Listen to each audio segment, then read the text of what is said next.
Tabrakan maut antar kapal longboat terjadi di perairan Kecamatan Talaga Raya, Kabupaten Buton Tengah, Sulawesi Tenggara.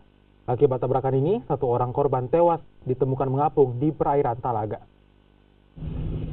Tabrakan longboat ini terjadi ketika korban bernama Atan, 20 tahun, memacu longboatnya bersama keluarga dari Pulau Talaga Kecil menuju Pulau Talaga Raya.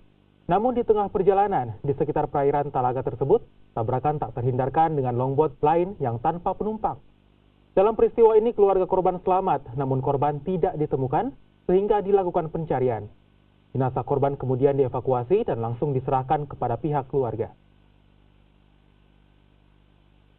Di perairan Talaga ini kami dapat informasi kemarin bahwa terjadi kecelakaan pelayaran yaitu longboat tabrakan dan satu orang selamat, satunya dalam proses pencarian dilaporkan oleh Pak Abdul Hamid, salah seorang anggota Dinas Perhubungan Labuan.